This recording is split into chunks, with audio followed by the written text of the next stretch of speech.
Selamat pagi. Ya, terima kasih masih ada senyum manis yang terpancar dari wajah anak-anak di kelas 8. Terima kasih atas sambutan dengan senyum yang manis ini. Kita hari ini bertemu kembali ya dalam mata pelajaran Pendidikan Agama Kristen dan Budi Pekerti, pertemuan yang ke-7. Hari ini kita bertemu di pertemuan yang ke-7 ini dalam materi yang baru ya, yaitu peran Roh Kudus dalam hidup orang beriman. Sebelum kita mulai dengan pembelajaran kita dengan materi yang baru ini, tentunya kita harus mendahuluinya dengan doa. Tetapi Ibu lihat masih di belakang itu ada yang murung, ada yang masih loyo. Kenapa? Kurang sehat? Ayo kita semua bersemangat. Kalau kita tidak bersemangat, tentu pembelajaran ini tidak akan berlangsung dengan baik. Kalian juga tidak akan memahami materi ini. Karena itu, Ibu mau tanya sekali lagi. Apa kabar anak-anakku? Sehat luar biasa. Terima kasih. Coba semua bangun berdiri dulu.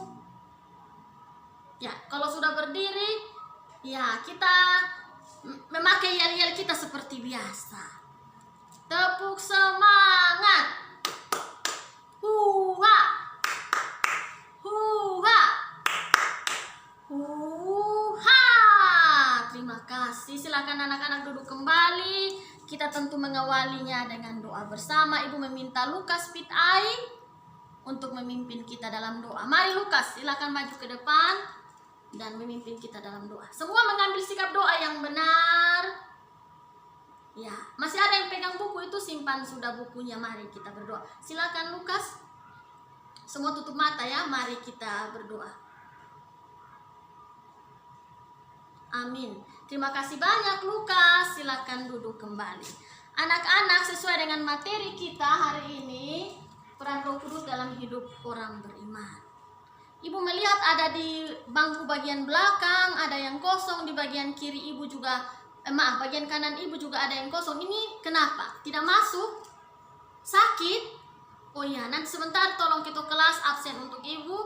Mana saja yang sakit, ada yang izin, mungkin karena ini musim pesta ya, jadi mungkin banyak yang izin juga. Tolong nanti kasih masuk datanya kepada Ibu. Ya. Sebelum materi ini kita bahas bersama, tentu anak-anak Ibu akan mengingatkan kembali tentang materi di pertemuan kita minggu yang lalu. Siapa yang masih ingat apa yang kita bahas dalam pertemuan kita di minggu yang lalu? Silakan Nimrod, apa yang kita bahas? Luar biasa, Nimrod ini ternyata masih ingat ya. Jadi minggu lalu itu kita membahas mengenai dampak hidup beriman dan berpengharapan, atau akibat dari hidup yang beriman dan berpengharapan. Terima kasih banyak Nimrod. Dan hari ini sesuai dengan materi kita akan melihat kompetensi dasar yang berbeda dari pertemuan 6 pertemuan kita yang lalu. Itu yaitu 1.2, menghayati peran Roh Kudus dalam proses hidup beriman. 2.2, mempraktekkan sikap hidup beriman yang dipimpin oleh Roh Kudus. 2.3, menganalisa peran Roh Kudus dalam hidup orang beriman. 2.4, menyajikan berbagai contoh cara hidup orang beriman yang dipimpin oleh Roh Kudus. Jadi ini kompetensi dasar yang kalian dengar hari ini berbeda ya dari yang lalu. Ya, sekarang kita akan melihat IPK atau indikator pencapaian kompetensi. Yang pertama yaitu spiritual. 2.1.1 menunjukkan peran Roh Kudus dalam proses hidup beriman. Kompetensi sikap sosial yaitu 2.2.1 menunjukkan sikap hidup beriman yang dipimpin oleh Roh Kudus. Kemudian IPK pengetahuan 2.3.1 menjelaskan pengertian Roh Kudus. 2.3.2 mengkaji peran Roh Kudus dalam Alkitab. 2.3.3 mengkaji peran Roh Kudus dalam hidup pribadi, keluarga, dan gereja. Dan IPK keterampilan yaitu 2.4.1 menceritakan peran Roh Kudus dalam hidup pribadi.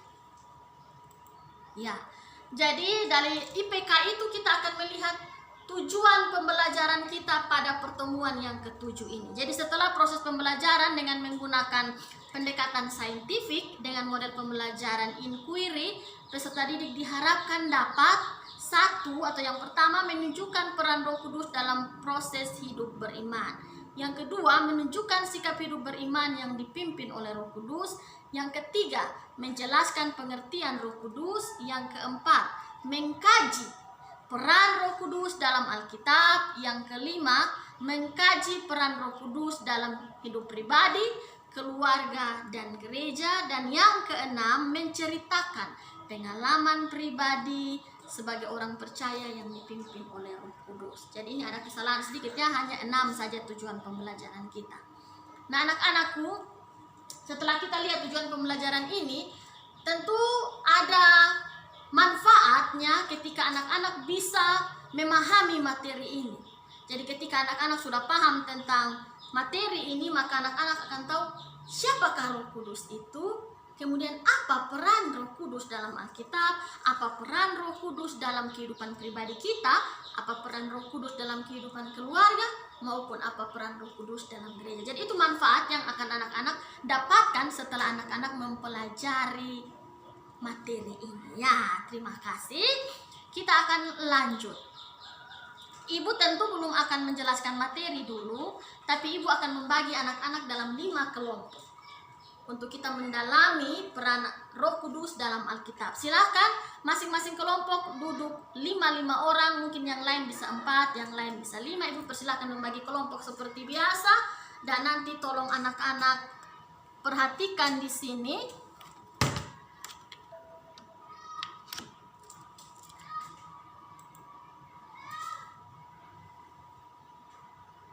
Ya, nanti anak-anak tolong perhatikan, masing-masing kelompok akan mendapatkan kitab yang berbeda, pasal yang berbeda untuk kemudian dibahas dalam kelompok masing-masing. Ya, jadi silakan kelompok 1 dilihat ke papan. Kalian akan membahas kitab Kejadian pasal 1 ayat yang kedua. Sudah? Tolong semua buka kitab Kejadian pasal 1 ayat yang kedua, dan kita baca bersama-sama khusus untuk anak-anak yang ada di kelompok 1. Kelompok lain nanti berikutnya giliran ada ya. Mari bersama-sama dengan ibu kita baca bersama Kejadian pasal 1 ayat yang kedua. Bumi belum berbentuk dan kosong, gelap gulita menutupi samudra raya, dan Roh Allah melayang-layang di atas permukaan air. Jadi perintah untuk semua kelompok, ya, perintahnya sama, termasuk kelompok 1 juga. Jadi setelah tadi kita baca, anak-anak dengan ibu baca bersama ayat ini, kemudian anak-anak melihat, mengkaji apa peran Roh Kudus yang tertulis dalam kitab Kejadian 1 ayat yang kedua. Ya, sekarang kita pindah ke kelompok yang berikut. Kelompok yang kedua dalam Markus. Silakan buka kelompok 2 kitabnya. Kitab Markus pasal 1 ayat 10. Mari kita ibu bersama kelompok 2 baca bersama. Markus pasal 1 ayat 10. Pada saat ia keluar dari air, ia melihat langit terkoyak dan roh seperti burung merpati turun ke atasnya. Jadi kelompok 2 setelah membaca ayat ini, kemudian kelompok 2 melihat apa peran Roh Kudus dalam ayat ini. Sekarang kita masuk kepada kelompok 3. Kelompok 3 silakan membuka Markus pasal 1 ayat 12. Sudah kelompok 3? Ya, mari kita baca bersama. Segera sesudah itu roh memimpin dia ke padang gurun. Dia yang dimaksud di sini adalah Tuhan Yesus. Jadi silakan kelompok 3 melihat dan mengkaji apa peran Roh Kudus dalam ayat ini. Ya, sekarang kelompok 4. Dalam Yohanes pasal 14 ayat 2 ke-26. Mari kelompok 4 kita baca bersama. Tetapi penghibur yaitu Roh Kudus yang akan diutus oleh Bapa dalam namaku, dialah yang akan mengajarkan segala sesuatu kepadamu dan mengingatkan kamu akan semua yang telah kukatakan kepadamu. Jadi kelompok 4 setelah baca ayat ini, kemudian kelompok 4 melihat dan mengkaji apa peran Roh Kudus dalam ayat ini. Dan yang terakhir kelompok 5, silakan buka 2 Korintus pasal 5 ayat 5. Silakan dibuka, kita baca bersama 2 Korintus pasal 5 ayat 5. Mari kelompok 5 kita baca bersama. Tetapi Allah lah yang justru mempersiapkan kita untuk hal itu dan yang mengaruniakan Roh kepada kita sebagai jaminan segala sesuatu yang telah disediakan bagi kita. Kelompok 5 silakan melihat, membaca, kemudian mengkaji apa peran Roh Kudus dalam kitab ini. Ibu persilakan waktu diskusi 15 menit, setelah itu kalian akan maju untuk mempresentasikannya secara berkelompok. Silahkan. Terima kasih banyak untuk kelompok yang sudah mengerjakan. Ibu mempersilahkan kelompok yang pertama. Kelompok 1, mana kelompok 1? Mari silahkan maju ke depan untuk mempresentasikan hasil diskusinya. Kita tepuk tangan dulu. Kelompok 1 luar biasa. Tadi kelompok 1 bilang Roh Allah itu sudah ada sejak dahulu. Bahkan sebelum dunia itu diciptakan, Roh Allah sudah melayang-layang. Itu peran Roh Kudus menurut kelompok 1. Bagaimana tanggapan kelompok lain? Terima kasih untuk tanggapannya. Jadi itu hasil presentasi kelompok 1. Silakan kelompok 1 duduk kembali. Ibu persilakan kelompok 2. Kelompok 2 silakan maju. Kitab yang dibahas adalah kitab Markus pasal 1 ayat 10. Silakan. Terima kasih kelompok 2. Ya, tadi kelompok 2 membahas mengenai Markus 1 ayat 10. Yang dibahas adalah peran Roh Kudus ketika Yesus hendak menjalankan pelayanannya. Dia dibaptis dulu oleh Yohanes Pembaptis. Jadi setelah Yesus dibaptis, kemudian Roh Allah ada atau Roh Kudus ada. Ya, terima kasih kelompok 2. Silakan duduk. Kelompok 3 Ibu persilakan. Markus pasal 1 ayat 12. Silakan kelompok 3. Terima kasih, jawaban yang luar biasa kelompok 3. Ya, jadi Roh Kuduslah yang memimpin Yesus ketika dia dicobai di padang gurun. Terima kasih kelompok 3. Dan yang berikut kelompok 4. Ya, terima kasih kelompok 4. Tadi kelompok 4 membahas dalam Yohanes 14 ayat 26. Tentang Roh dalam perannya sebagai penghibur. Terima kasih. Sekarang kita lihat yang kelompok yang terakhir, kelompok 5. Silakan maju untuk mempresentasikannya. Terima kasih kelompok 5, luar biasa anak-anak Ibu ya. Ya, kelompok 5 membahas yaitu tentang bahwa Roh itu yang akan dikaruniakan bagi kita, dialah yang akan memberikan jaminan kehidupan bagi kita semua. Terima kasih. Jawaban-jawaban anak-anak ini luar biasa. Berdasarkan pembahasan anak-anak dalam kelompok, kita bisa tahu apa saja peran Roh Kudus dalam Alkitab. Kita sudah paham ya, Roh Kudus itu sudah ada sejak dahulu, bahkan sebelum dunia diciptakan. Kemudian Roh Kudus itu dialah yang memimpin kita, dialah yang bukan memimpin kita lah, dialah yang dalam yang kelompok yang kedua tadi itu pembahasan menarik dalam Markus pasal 1 ayat 10 ketika Yesus hendak dibaptis itu, kemudian setelah dia dibaptis, Roh Allah ada bagi dia di situ sebagai permulaan pekerjaan pelayanannya. Kemudian kelompok 3 pembahasannya bahwa ketika Tuhan Yesus dicobai di padang gurun, Roh menuntun dia.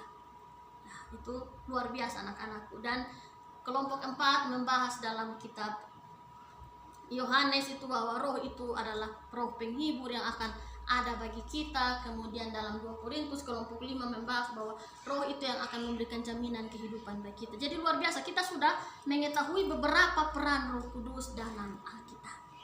Nah, tetap dalam posisi berkelompok anak-anakku, kita akan kembali membahas tentang masing-masing kelompok coba memberitahukan, membahas bagi kita, nanti akan dipresentasikan. Silakan berdiskusi apa 3 peran dari Roh Kudus dalam kehidupan pribadi, kehidupan keluarga, kehidupan gereja. Yang anak-anak tahu peran-peran Roh Kudus dalam kehidupan pribadi, kehidupan keluarga dan kehidupan gereja. Ibu persilahkan, silahkan dibahas 10 menit, kemudian kita maju dan presentasi. Silahkan. Terima kasih. Sekarang Ibu tidak akan mulai dari kelompok yang pertama. Kita mulai dari kelompok yang terakhir, kelompok 5 saja, untuk maju presentasi dahulu.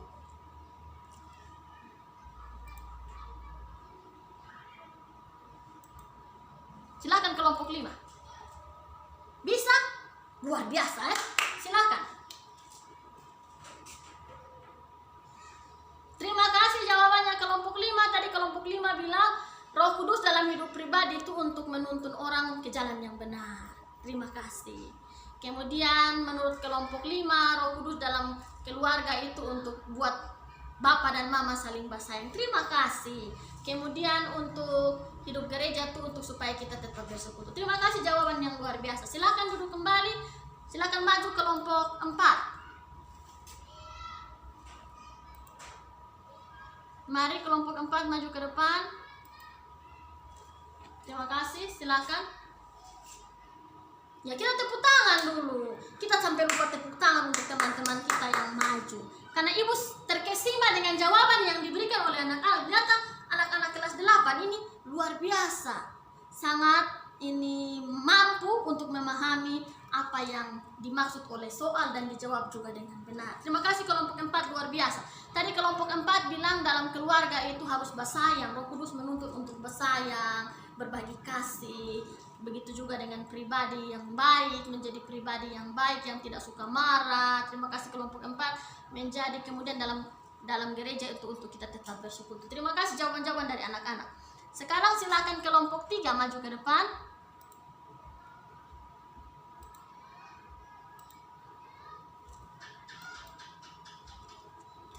Ya.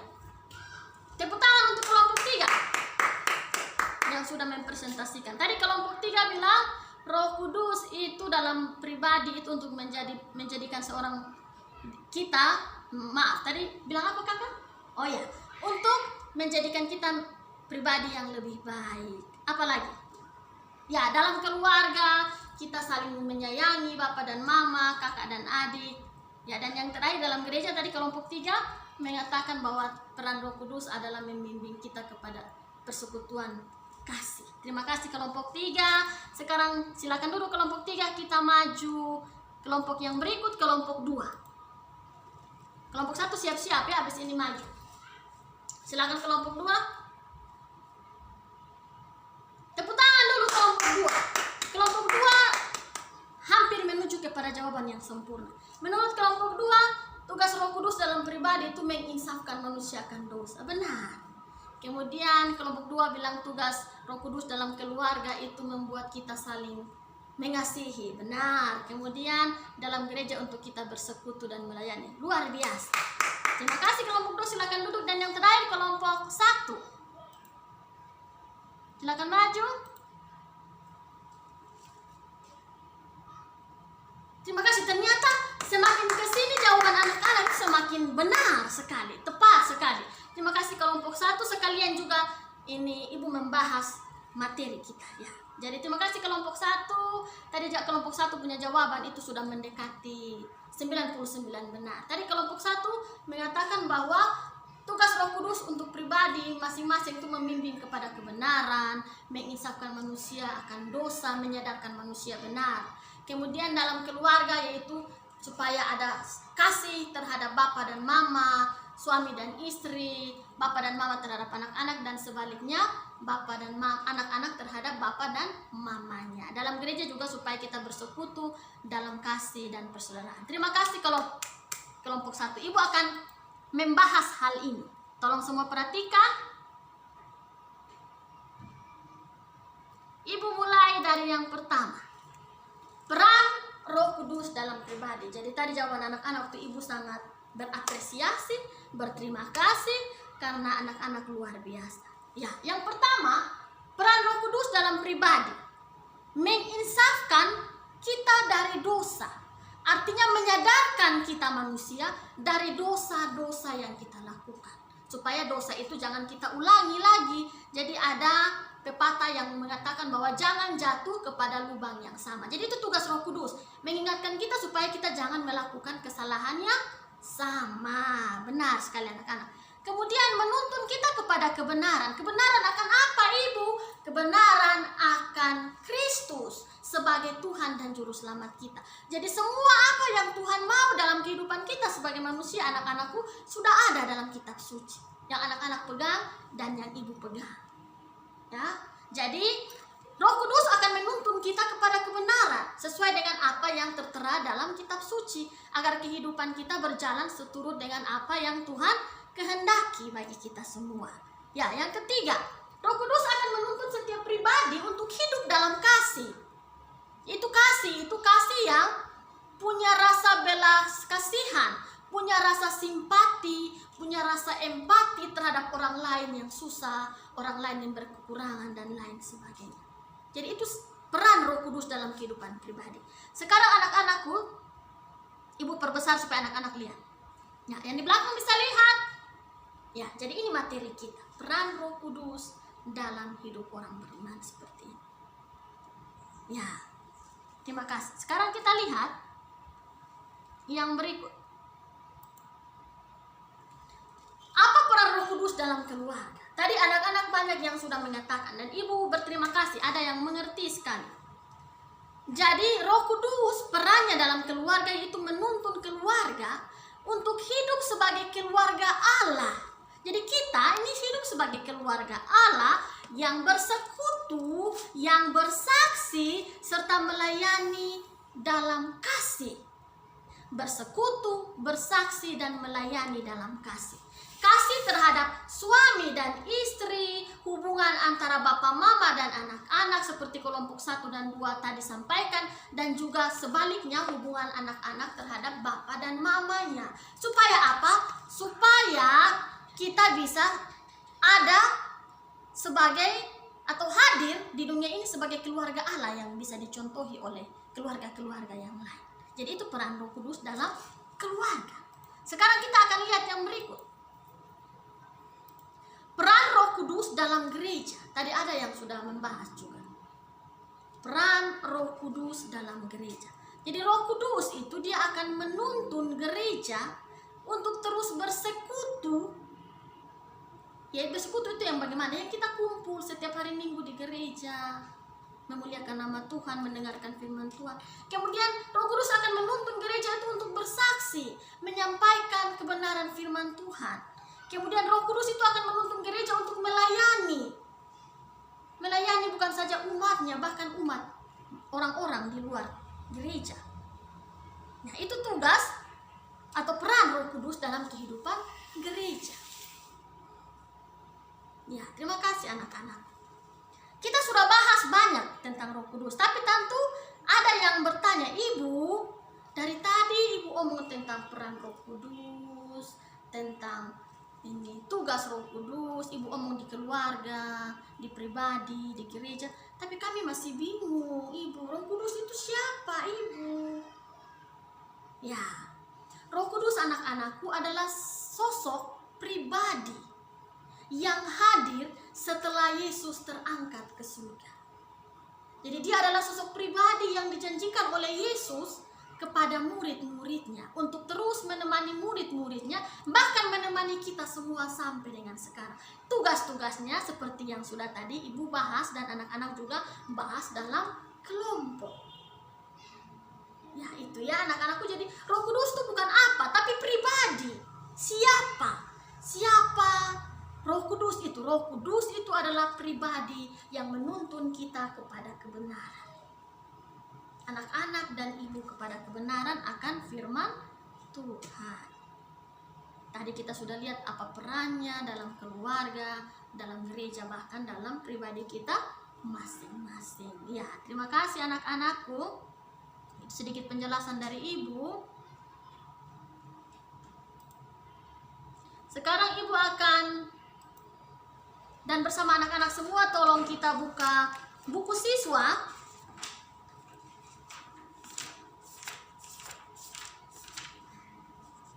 Halaman 40. Kita sama-sama menyanyi lagu ini.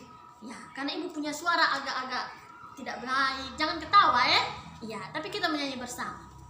Judul lagunya seperti di halaman 40 dan 41, Roh Kudus hadir di sini. Jadi setelah kita menyanyi, anak-anak meresapi apa peran Roh Kudus dalam kehidupan kita.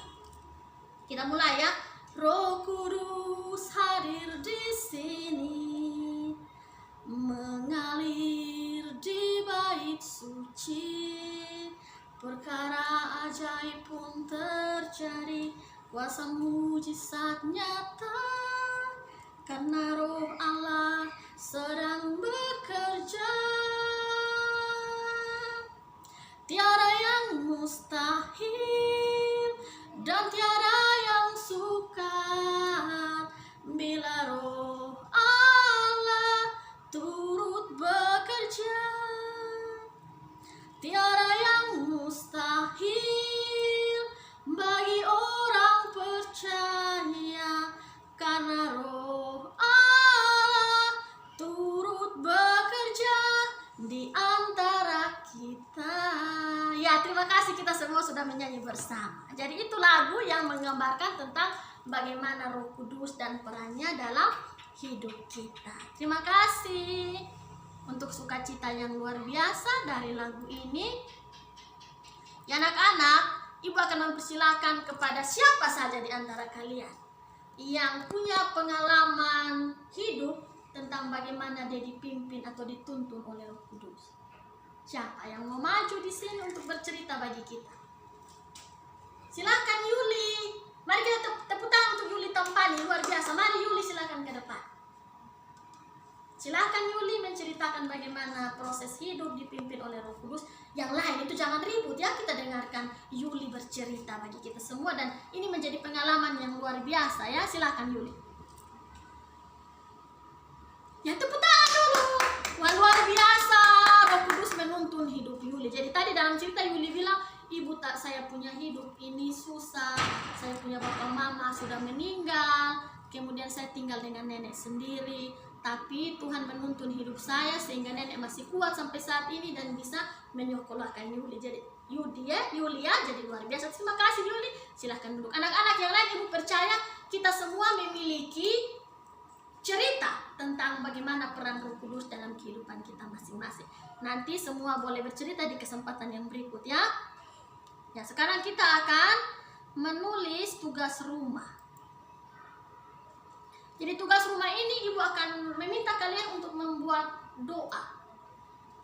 Doa ini berisi tentang bagaimana kalian meminta Roh Kudus untuk memimpin kehidupan kalian.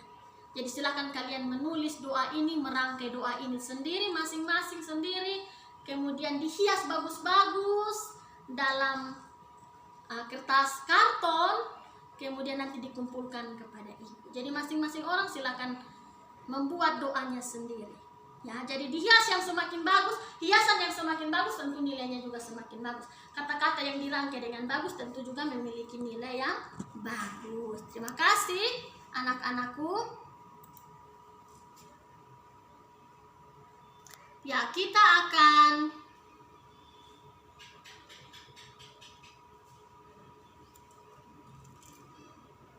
sampai hampir di akhir pembelajaran kita ya.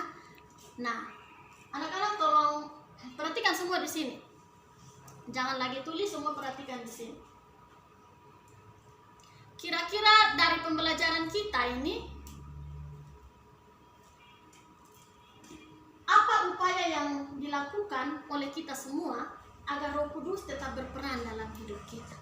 Siapa yang tahu upaya seperti apa yang bisa kita lakukan supaya Roh Kudus itu tetap ada dalam diri kita? Silakan, siapa yang tahu? Ananias, silakan Ananias.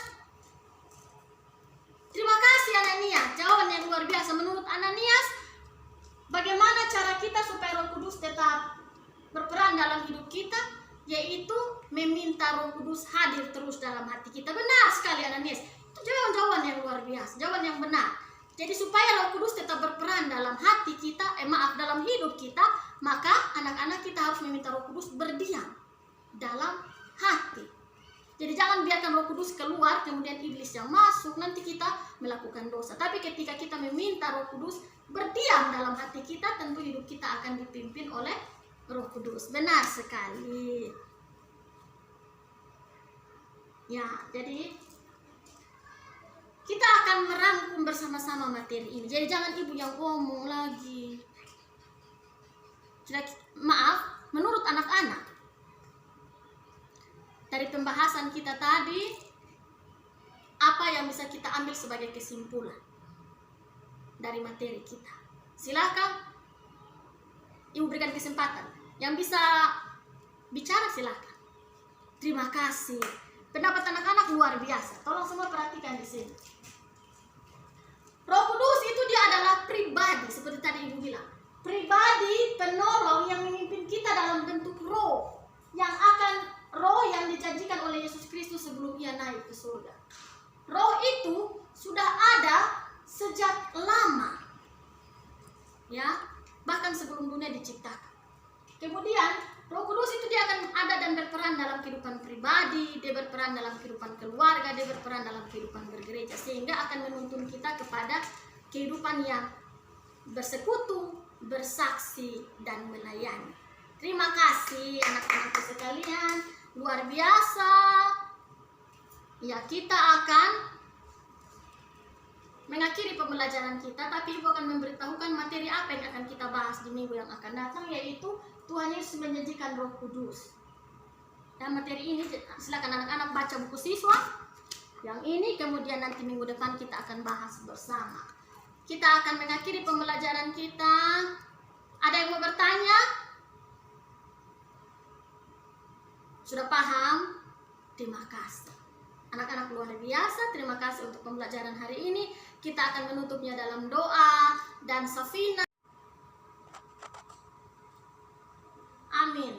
Terima kasih Safina, silakan duduk kembali.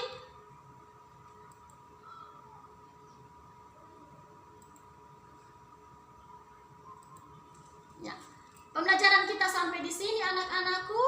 Tetap sehat, tetap semangat, dan sampai bertemu minggu depan. Tuhan Yesus memberkati. Shalom bagi kita semua.